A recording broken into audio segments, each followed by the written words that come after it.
25% of the US and Canadian adult population, and 33% of the UK population, and it's about 25% across Europe, have got non-alcoholic fatty liver disease. Should you be worried about non-alcoholic fatty liver disease? How serious are the symptoms? And what can you do to potentially reverse the condition?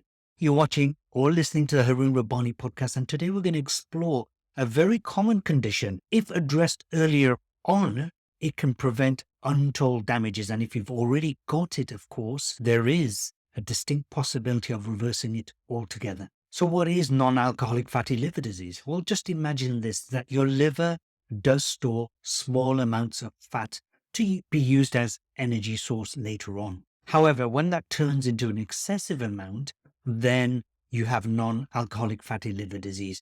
Alcoholic version is directly related to that, but that's not what we're going to be talking about.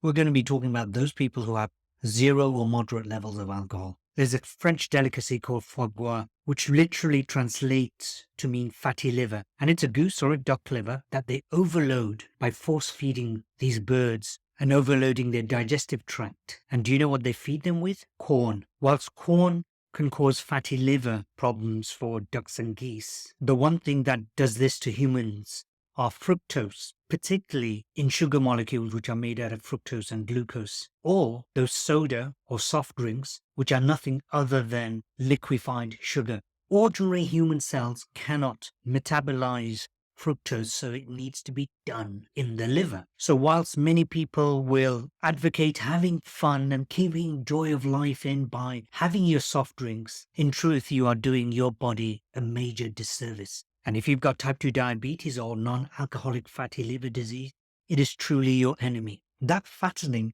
is called inflammation. And any kind of inflammation is the foundation of all autoimmune chronic diseases. On the very low level, most people with non-alcoholic fatty liver disease won't feel the symptoms, won't notice anything. But when it's left untreated, there are serious consequences. As the disease progresses, there'll be more and more inflammation, and eventually it'll be leading to something called non-alcoholic steatohepatitis, or NASH for short. NASH can cause the liver to be scarred, and ultimately this condition is known as cirrhosis, and it could lead to liver failure or liver cancer. The most common symptoms include fatigue, weakness, weight loss, abdominal pain, nausea, loss of appetite, jaundice, bruising easily, spider-like blood vessels on the skin, confusion, drowsiness, and even slurring of speech, and edema.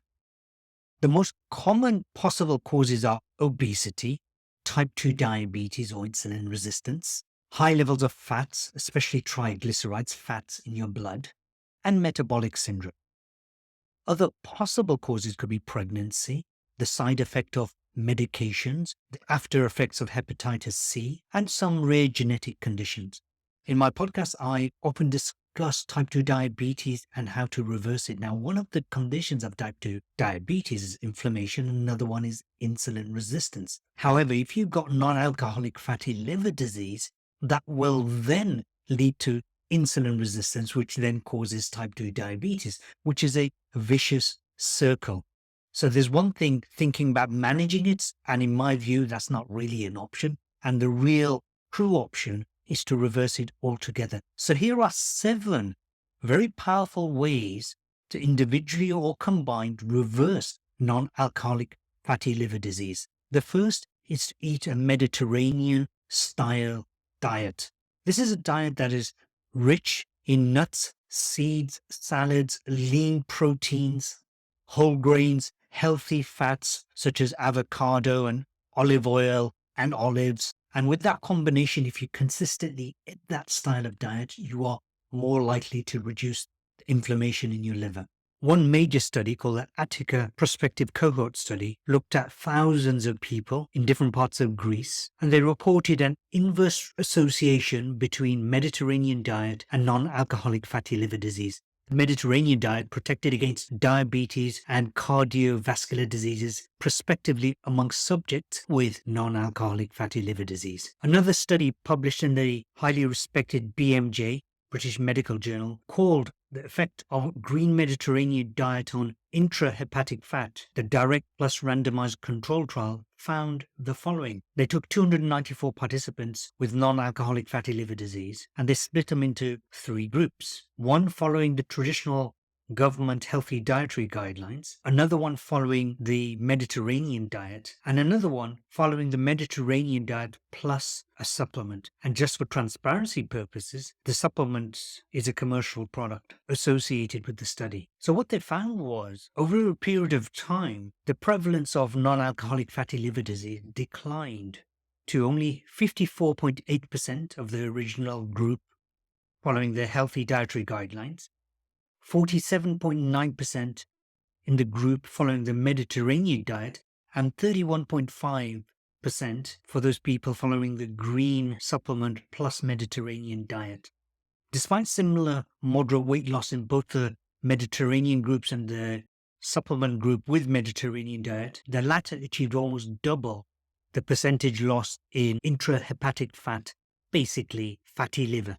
The other thing is, of course, losing weight. How do you lose weight? Obviously, one is very importantly, through your food. In fact, it is the most important thing. It's a combination of eating less frequently and eating modestly and eating good quality foods, the natural type. Combine that with a good exercise regime where you are burning calories. In other words, you really want to be looking at creating a regular calorie deficit over a long period of time. Forget 10 days, 30 days, over a long period of time. Then you will have a much better chance of reducing or reversing non-alcoholic fatty liver disease. A diet that is rich in fiber, low in sodium, low in sugar, zero trans fat, stuff like margarine. And the fiber you can get from the green leafy vegetables or any number of vegetables and fruits, and taking fermented foods such as kimchi, sauerkraut, tempeh. A very powerful way, and certainly one of my favorite, is intermittent fasting. Now, of course, if you do intermittent fasting and you're eating crappy foods, that's not a clever idea. During intermittent fasting, increasing the duration of your fasting window and reducing the duration of your eating window over a long period of time, frequently several times a week, over a series of months, may not just only reverse your non-alcoholic fatty liver disease, it may also help you reverse type 2 diabetes if you have that. Another way is to do regular physical exercise. We're talking about exercise that will help boost your insulin sensitivity. The exercise could be as simple as going for long walks straight after meals, or first thing in the morning, go for a 45-minute walk. Anything that will gently, gradually, and over a period of time help to improve your insulin sensitivity and help reduce inflammation in your lungs. And finally, avoiding those things that trigger non-alcoholic fatty liver disease or even alcoholic fatty liver disease, which includes excessive alcohol consumption. And in my mind, it's better not to have any at all. The choice is up to you. Smoking cigarettes, eating saturated fats, eating lots of refined flours such as cakes, croissants, pastries, becoming sedentary. So get rid of the triggers and start taking action, and you may even find that you can gain your health freedom back. And I hope this short episode has been useful for you. If you have any questions, comment below and I will share with you some answers. And if you're interested in intermittent fasting, go and watch this video, and you can also join my 21-day intermittent fasting challenge.